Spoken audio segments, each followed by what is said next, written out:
कहानी की शुरुआत रात का सीन दिखाते हुए होती है, जहां एक लेडी खून से लथपथ बीच सड़क पर चल रही होती है। उसके एक्सप्रेशन से ऐसा लगता है कि वो किसी से डरकर भाग रही है। उसको बस स्टॉप के पीछे किसी की परछाई दिखती है, जिसे देख वो झाड़ियों में छिप जाती है और तभी वहां पीछे से एक हाथ आता है और उस लेडी को वहीं पर मार देता है। यहाँ से सीन शिफ्ट होकर एक फोस्टर केयर डिपार्टमेंट से होती है। वहाँ हम यूमी नाम की लड़की को देखते हैं। वहाँ उसको कहा जाता है कि उसकी एक स्टेप सिस्टर जियू उसको अडॉप्ट करना है। जियू के डैड अब्यूजिव थे, इसलिए फोस्टर के डिपार्टमेंट ने बच्ची को अपने कब्जे में ले लिया था। यूमी एक 21 साल की लड़की थी जो नौकरी की तलाश कर रही थी। उसकी मदर यूनी की डेथ 5 साल पहले हो गई थी। उसने 2 शादियां की थी, वो भी डिवोर्स में बदल गई। यूमी जियू को पहले अडॉप्ट करने से मना कर देती है। फिर फोस्टर के डिपार्टमेंट वाले कहते हैं कि जियू थोड़ी नटखट बच्ची है और वो झूठ भी बोलती है, साथ ही वो हमेशा शैतानियां करती है। ऐसे बच्चों के लिए एक स्पेशल केयर जरूरत होती है, इसलिए जियू को ऑर्फनेज में भेजने की बात करने लगते हैं। फिर यूमी ना चाहते हुए भी जियू को अडॉप्ट करना पड़ता है। फिर वो उसे लेकर अपनी मोम के पास जाने लगती है। उसकी मोम उसकी आंटी के पास में रहा करती थी, जो एक होटल चलाया करती थी और वो वहाँ पर काम भी किया करती थी।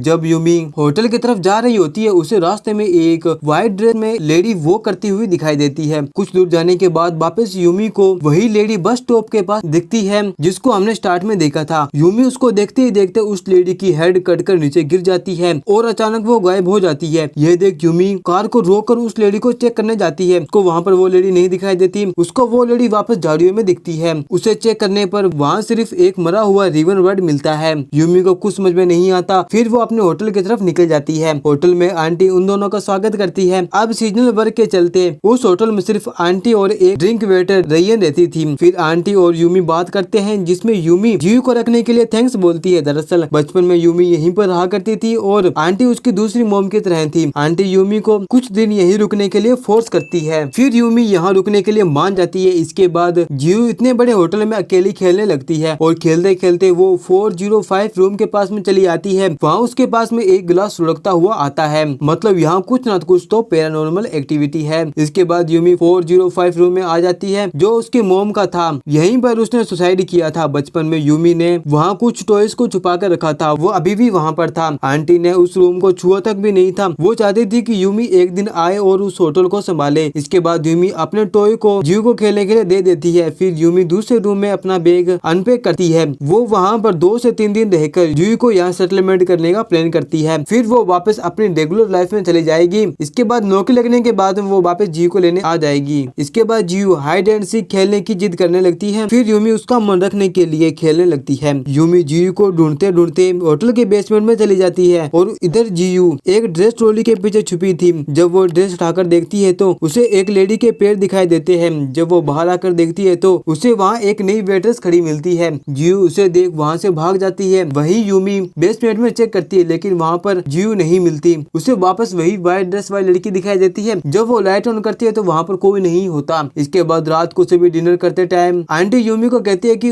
उसे जियू के साथ में अम्यूजमेंट पार्क जाना चाहिए। फिर डिनर के बाद जियू सोफे पर ही सो जाती है। फिर यूमी उसे अपने रूम में ले जाती है। हम देखते हैं कि एक ब्लैक शैडो इन दोनों को देख रही होती है। अगली सुबह आंटी एक फ्लावर को प्रिजर्व करने का काम कर रही थी। वो कहती है अब यह फ्लावर जिंदगी भर उसके साथ फ्रेश बना रहेगा, जिस पर यूमी कहती है ये तो पहले से ही डेड है, जिसे सुनकर आंटी उदास हो जाती है। तभी वहाँ लोकल पुलिस ऑफिसर आता है, जो आंटी का फ्रेंड होता है। आंटी उसका इंट्रोडक्शन यूमी से करवा रही होती है। तभी उसको एक अर्जेंट मैसेज आता है। वो कहता है कि उसके एरिया में एक नॉर्थ कोरियन डिफेक्टेड लेडी गायब है। अगर वो उसके होटल के आसपास दिखे तो वो इन्हें इन्फॉर्म कर दे। वो उस लेडी का पोस्टर छोड़कर वहाँ से चला जाता है। जिसके बाद यूमी जियू को लेकर अम्यूजमेंट पार्क में जाती है, जहाँ वो दोनों कुछ समय तक साथ में टाइम स्पेंड करते हैं। यूमी नोटिस करती है कि जियू किसी से बात कर रही है। जब जियू से पूछती है कि तुम किससे बात कर रही हो, जियू कहती है कि वो वहाँ पर एक लेडी वो उसके साथ में खेलने को कह रही है, जिसे सुनकर यूमी को शौक लगता है, क्योंकि वहाँ पर कोई भी लेडी नहीं थी। घर जाने के बाद वापस जियू खेलने के लिए जिद करती है। फिर वो जियू के साथ में आंख मिचोली खेलने लगती है। तभी उसे अचानक एक लेडी की शैडो दिखाई देती है। अगले ही पल यूमी अपनी आप को उसी बस स्टॉप पर पाती है और वहाँ पर व्हाइट ड्रेस वाली लेडी भी होती है। वो यूमी को हॉन्ट करती है। तभी वो बहुत ज्यादा डर जाती है। फिर वो अपने आप को सोफे पर पाती, यानी वो खेलते खेलते उसे पता ही नहीं चला वो कब सो गई। वो इस नाइटमेयर को इग्नोर कर देती है। फिर वो जियू को ढूंढने लगती है। उसको ड्रिंक वेटर मिलती है। वो कहती है कि तुम्हें उस बच्ची को लेकर यहाँ पर नहीं आना था, यह होटल हॉन्टेड है। इसी कारण यहाँ से सारे स्टाफ भाग गए। उसको 405 रूम के बाहर एक वेटर दिखी थी। उसे लगा कि ये नया स्टाफ होगा। जब उसने रूम में चेक किया तो वहाँ पर कोई नहीं था। उसको टीवी के स्क्रीन पर उस लेडी की गोश्त साफ साफ दिखाई दे रहा था। यह वही लेडी का गोश्त था जिसने वहाँ पर सुसाइड किया था। वो और भी बताने वाली होती है, तभी यूमी उसको रोक देती है क्योंकि वो अपनी मॉम के बारे में और कुछ नहीं सुनना चाहती थी। उसको पता चलता है कि यूमी उसी गोश्त की बेटी है, तो वो नशे की हालत में जोर जोर से हंसने लगती है। इसके बाद यूमी को एक टूटी हुई डोल मिलती है। फिर वो जीयू को डांट मारती है, उसने ऐसा क्यों किया? जीयू कहती यह उसने नहीं बल्कि उसी लेडी ने तोड़ा है जो मॉम के रूम में रहती है। देखो वो तुम्हारे पीछे है और वो मुस्कुरा रही है। यह बात यूमी को झूठ लगती है और वो इग्नोर कर देती है। वही वेटर नशे की हालत में बेसमेंट में चली जाती है जहाँ उसे एक लेडी की आवाज सुनाई देती है और वहाँ ब्लड पानी की तरह बह रहा था। वही रात को यूमी आंटी से कहती है कि उसने एक बार अपने मॉम से मिलने आई थी। वह एक बस स्टॉप के पास में खड़ी थी जिनकी हालत खराब थी। उसकी दूसरे डिवोर्स के बाद में वो यूमी के साथ में रहती थी। वो डिप्रेशन के कारण वो कुछ पल होश में रहा करती और कुछ पल होश में नहीं रहा करती। इसी कारण वो अपनी मॉम को पसंद नहीं किया करती। वो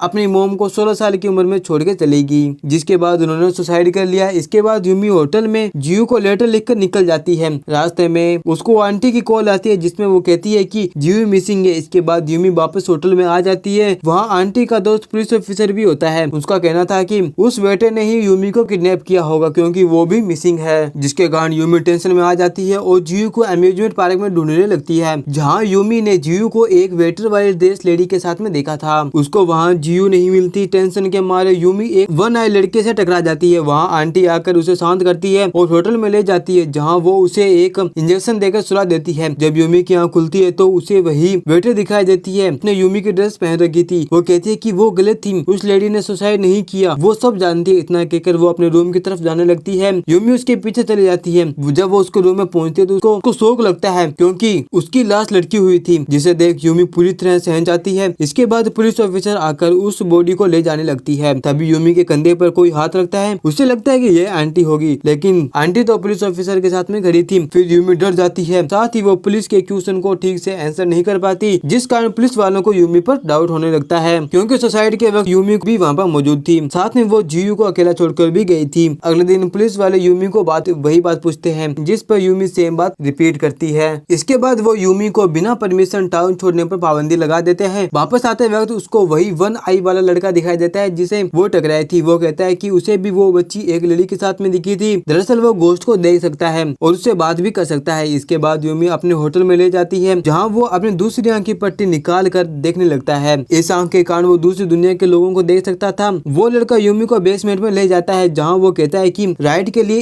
एक बार टेप करो और रॉन्ग के लिए 2 बार टेप करो। वो पूछता है क्या तुम यहाँ पर रहते हो? वो बच्ची तुम्हारे पास है? क्या तुम्हारा मर्डर हुआ है? जिस पर घोस्ट 1 बार टेप करता है। घोस्ट उस लड़के के स्टिक से ड्राइंग बनाती है जिस पर वो लड़का कहता है ये मेरे बस की बात नहीं है। तभी घोस्ट उस पर हमला कर हवा में उड़ा देता है और उसे नीचे पटक देता है। तभी यूमी और उस लड़के को वहाँ कटी हुई सीट दिखाई देती है, जिसे देख वो दोनों काफी ज्यादा डर जाते हैं और होटल से बाहर भाग जाते हैं। वो लड़का कहता है शायद जियू मर चुकी है, उसे अब होटल छोड़कर चले जाना चाहिए, लेकिन यूमी कहीं पर नहीं जाती। इसके बाद में यूमी को अपने रूम में सेम ड्राइंग बनी हुई दिखती है। जिसके बाद वो उसी बस स्टॉप वाली जगह पर जाती है जहाँ उसको एक लेडी की मिसिंग पोस्टर मिलती है जो 5 साल पहले मिसिंग हुई थी। दरअसल वो उसकी मॉम थी। इसके बाद यूमी अपनी मॉम के घर पे जाती है जहाँ उसे दादाजी मिलते हैं। उनसे बात करने पर यूमी को एक शॉकिंग बात पता चलती है कि आंटी तुम्हारी मॉम को पियानो सिखाया करती थी और उसे पियानो डोनेट भी किया था। आंटी का बेटा फॉरेन से लौटकर आया था लेकिन उसकी मेंटल कंडीशन ठीक नहीं थी। आंटी उसकी ट्रीटमेंट के लिए कई जगह पे दिखाया भी था लेकिन कुछ भी असर नहीं होता। एंड में उसके बेटे ने होटल में ही सुसाइड कर लिया था। वहीं दूसरी तरफ होटल के पीछे वाले एक रूम में पुलिस वालों को वही नॉर्थ कोरियन डिफेक्टिव लेडी की डेड बॉडी मिलती है। उसने भी यहाँ सुसाइड कर लिया था। इसके बाद यूमी होटल आकर सीधा उसी बेसमेंट में जाती है जहाँ उसने पहली बार भूत को देखा था। उसे वहाँ एक सीक्रेट डोर मिलता है जो सीधा आंटी के रूम में खुलता है। यह डोर डिस्पेंसर में भी खुलता है। वही ऑफिसर डिस्पेंसर में आंटी का वेट कर रहा होता है। तभी वो डोर अपने आप ही खुल जाता है। ऑफिसर उस डोर के अंदर चला जाता है। वहाँ यूमी को आंटी के बेटे की डेड बॉडी मिलती है जिसको मम्मी की तरह प्रिजम करके रखा गया था। ये ऑफिसर देख यूमी पर गन तान देता है और उसे अरेस्ट करने जाता है। तभी उन दोनों की जियू के वॉल पर वेन करने की आवाज सुनाई देती है। उस वॉल के पीछे ऑफिसर को कई सारे डेड बॉडी मिलती है और उनके कटे हुए सिर भी दिखाई देते हैं, जिसे देख यूमी बुरी तरह डर जाती है। तभी वहाँ आंटी आकर उस ऑफिसर को नाइफ से मारकर जान से मार देती है। फिर आंटी यूमी को रस्सी से बांध देती है। मतलब उन दोनों ने सुसाइड नहीं किया बल्कि आंटी ने ही मार डाला था। यहाँ आंटी पूरी तरह पगला गई थी। उसे लगता था कि अभी भी उसका बेटा जिंदा है। जिस किसी ने भी उसकी बॉडी बरी करना चाहा आंटी ने उसे मार दिया। आंटी ने सबसे पहले मूवी की शुरुआत वाली लड़की को मार डाला क्योंकि वो उसके बेटे की बॉडी देखकर वहाँ से भाग रही थी। साथ ही यूमी की माँ को आंटी ने मरते हुए देखा था। साथ ही माँ को आंटी ने मरते हुए देखा था, लेकिन वो कुछ नहीं करी। यूमी की माँ नोटिस करने लगी कि होटल का सारा स्टाफ गायब होने लगा था, जिसके चलते वो पुलिस को इन्फॉर्म करना चाहती थी। तभी आंटी ने भी उसे मार दिया और उसको सुसाइड बना दिया। यूमी यह सुनकर शौक रह जाती है और उसे अपनी मोम को हमेशा गलत समझा था, क्योंकि उसने हमेशा अपने मोम को गलत समझा था। फिर आंटी यूमी के हाथ की नसों को काट देती है ताकि वो ब्लीडिंग के कारण मारी जाए। थोड़ी देर बाद यूमी को होश आती है और उसे अपनी मम्मी की आवाज सुनाई देती है। उसकी रस्सी अपने आप ही खुल जाती है। फिर यूमी आंटी पर हमला कर जीव को बचा लेती है। फिर वो दोनों वहाँ से भागने लगते को अपनी मोम का घोस्ट दिखाई देता है। आंटी फिर से आकर यूमी पर हमला करने लगती है, लेकिन इस बार यूमी उसे जान से मार डालती है। फिर दोनों बहनें कार से भागने लगती है और यूमी आखिरी बार अपनी मोम की घोस्ट को बाय बाय करती है। वही होटल में आंटी मरते वक्त अपने बेटे को पास आते हुए दिखाई देती है। और इसी के साथ ये मूवी यहीं पर समाप्त होती है। आपको ये मूवी कैसी लगी? अच्छी लगी तो वीडियो को लाइक, चैनल को सब्सक्राइब जरूर करें। जब तक मिलते हैं अगली वीडियो में, जब तक के लिए बाय बाय।